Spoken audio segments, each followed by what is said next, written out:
this only. If you're leaving, baby, let me down slowly. Let me down.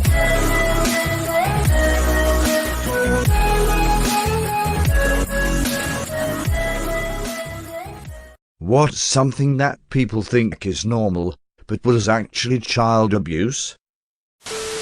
As recently as the 1990s, a lot of British primary schools would make kids do PE in their underwear if they forgot their gym kit.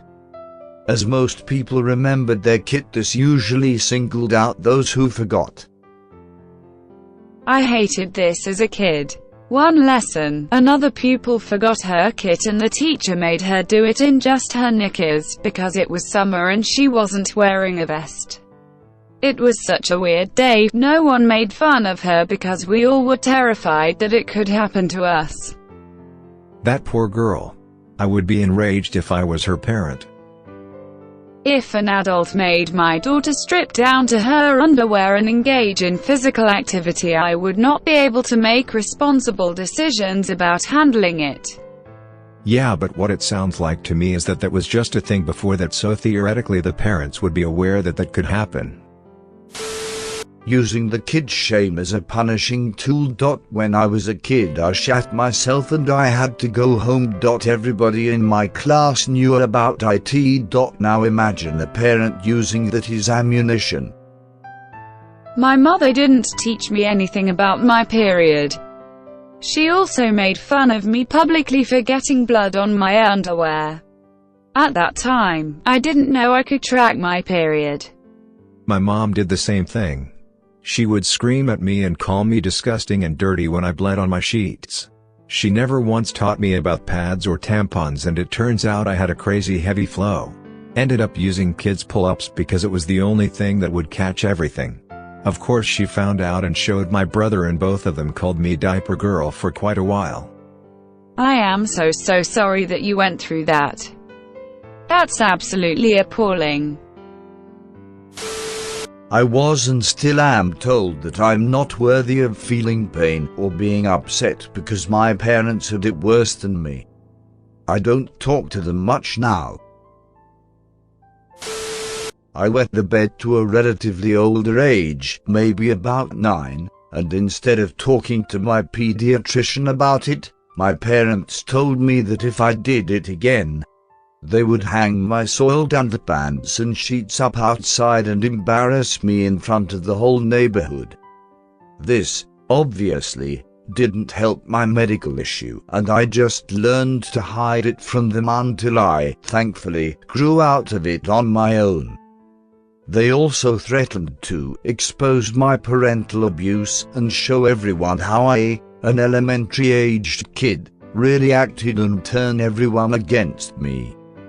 The parental abuse thing was a favorite for my mom especially. My mum used to put my mattress outside for everybody to see. I wet the bed until 13, and I think it's because I had a childhood trauma. My mom loves to talk about how I'm so lucky she didn't kick me out at 17. Yes, Mom, because kicking your minor child out of the house is going to make the neighbors think you're a saint. My mom always says I'm mean to my other family members and her friends. She always takes her stress and frustrations out on me by almost yelling over little shit. It's always something new and she's never satisfied.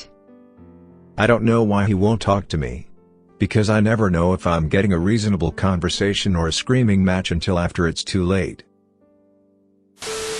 Screaming at your kid until they're terrified of raised voices, even slightly raised ones. Even as an adult, I tear up if someone talks to me in a firm tone of voice because my parents yelled 24/7 when I was a kid.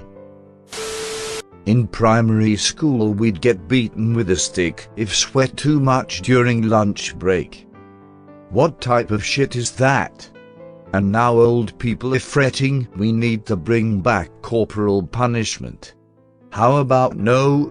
I remember kids begging the teacher to get a drink of water from the drinking fountain during class. Wait until recess. What kind of beeping sociopath denies a kid water? Edit. Wow, there are some current teachers and civilians in here actually defending this, as well as denying children access to the bathroom. Not allowing a small child to get water because you think the 8-year-olds are running some kind of get-out-of-class-free scam is shitty. Here's something for your inflated sense of self-worth, Mrs. Karen. That kid isn't paying attention to you. If he's so thirsty it actually hurts. My dad used to grab me by the hair when I didn't listen. There was a time or two I was lifted off the ground, or dragged up the stairs by my hair. Ouch. My mother got mad at me for some reason, I cannot remember. I may have even deserved it. I was halfway up the stairs with a friend when the argument started, when she picked up a rolled-up rug, like a large full-room kind, 50 pounds, and hurled it like a missile at me and my friend. We dodged, and she took that as an insult. I used the friend as an excuse to walk them home and just dipped out for the rest of the day until she calmed down. If I did not have a friend around, I would have got an ass beating. Once I did something, I don't remember what, and my mom was furious with me. She was cooking at the time, so she took the spatula, made of steel and soaked in hot oil, and pushed it right under my right eye. I was 7 to 8 at the time. We are on great terms these days, but I haven't really forgiven her for that. Edit. I am really overwhelmed at the support and sympathy that is being shown to me. Thank you everyone for that. What I didn't mention is that my family has always been on the lighter side of the financially stable spectrum, and my parents haven't really been able to cope with that. What this resulted in is my parents constantly falling out with each other, and I have ended up having a really traumatic childhood. I have severe PTSD from that, and I have a chronic anger management issue as a result. But my parents, especially my mom, has never had professional consultation, and it resulted in such erratic and sociopathic, even borderline psychotic, behavior. However, I have thought of posting these issues on our relationship. Your support have made me convinced about that, and I will post there as soon as I have constructed how the proper wordings. Thank you everyone for your support. Parents who pick on their kids and ruin their self-esteem under the guise of tough love. Seriously, but it never stops. My dad still does that to me even though I'm a grown man. Last thing was that he's teasing me with balding jokes to build up my confidence for when people make fun out of me. Nobody ever said something about my balding hair. Is there something like CPS for adults? LOL. Are you part of my in-laws' family? They use the exact same excuse, it'll give you tough skin for others. I don't think they realize they are the others. I don't need tough skin for others, I need tough skin for you, you bunch of beeps. What? Then you're too sensitive. Being told sincerely by your mother, there's no money and no food, so you'll have to starve, as she smokes her cigarettes and drinks her alcohol. Thank Beep for free school meals. Reminds me of when I was working at a small corner shop in my town. Dad comes in with his kid, barely 8 years old by my reckoning, and asks for £40 worth of alcohol and cigarettes. His kid has wandered off into the shop whilst we're handling this and trundles back with a small half-pint of semi-skimmed milk, asks his dad if he can have it. Really quietly and politely. The dad goes absolutely mental, shouts that he's not made of money and that the kid has eaten, so what does he want milk for? Then hands over £40 for a bunch of chemicals destroying his body, and yanks the kid out of the shop with him. A+ parenting there, fella. That milk was barely 50p. Yeah, my mom never, ever ran out of cigarettes or coffee. 7 kids eating cans of corn or a dozen eggs while she went out for steak dinners. Glad the beep is gone now. Oh boy, I was homeschooled, so I had to spend a lot of time around family. I hated being homeschooled because I was bullied. I begged her for so long to put me in a public school, except she wouldn't budge. I kept a calendar and I would put a small dot for every day that I have cried, and it started to add up. She would yell at me for things I didn't understand. I was forced to do a bunch of extracurriculars that I had no interest in because I had to be the perfect, most well-rounded child. I wouldn't get spanked. It was more like get dragged around and got my legs beat the shit out of with a belt. I remember running away from her and she would chase me around the table so she could beat me. I remember her flipping me off across the dinner table and cursing at me. I remember having a favorite shirt that I liked to wear and she ripped the shirt off me, destroying it as I was trying to hide in the closet. I took tennis lessons back then and my mom wouldn't drop me off because I had a huge bruise on the side of my leg and she didn't want people to see it. She would piss off my dad so much that he would beat me just for her to shut up. My dad's beatings were worse because he wouldn't get the belt, he would just punch and shove me. It felt way more emotionally charged. One day after my mom was yelling at him in their room, he was so fed up with her that he stormed into my room and punched me and my nose started bleeding bad. I was seeing a therapist at this time and I was going to see her the next day. They told me to be careful with what I tell her, meaning they didn't want me to tell her what happened.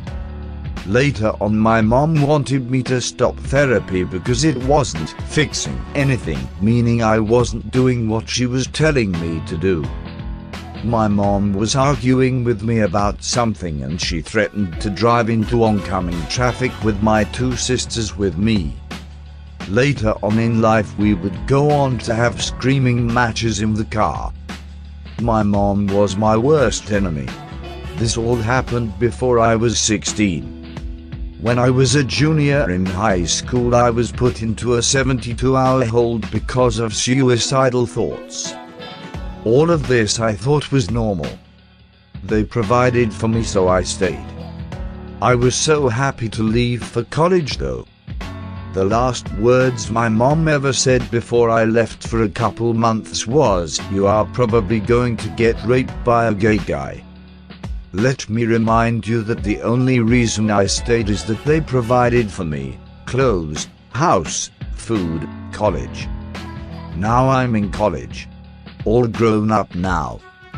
I realize all they have did to me was very wrong. I'm having a really hard time mentally. I still can't look at my dad in the eyes or have a single conversation with him. He is sane. It's just that my mom really pushed him over the edge sometimes. He's gone back into my room and apologized after getting physical with me. He said something strange to me once. It was something I couldn't quite understand at the time. "You've had a hard life." I didn't realize what that meant at the time. I didn't realize what I was going through wasn't normal. It's just what I was used to. It still feels awkward talking to him though, since I have felt betrayed by him many times. I don't know how my sisters are able to talk to him normally. My heart rate starts going up for no reason. I get depressed because I can't talk to him. Really depressed. I know that he wants to establish a better connection with me now that I'm older, but it's so hard to. My subconscious does not allow me to. My mom has slightly grown out her old ways, but doesn't realize why I am so cold and quiet. I am 19 years old. Currently the only things I say to my father is hi and good night. Probably the worst part about this all is that they have no clue how much they have affected me. To them, I'm just a naturally cold, dismissive person. My mom thinks I'm the same way around other people. To them, they think everything is perfectly fine. Under the surface, I suffer. I have never told a therapist the entire story. Just that my mom is mean. I do feel comfortable under the anonymity of a Reddit account. This story is very embarrassing to me, but it felt good to get off my chest as some random Redditors scrolling by. Probably going to delete later out of embarrassment.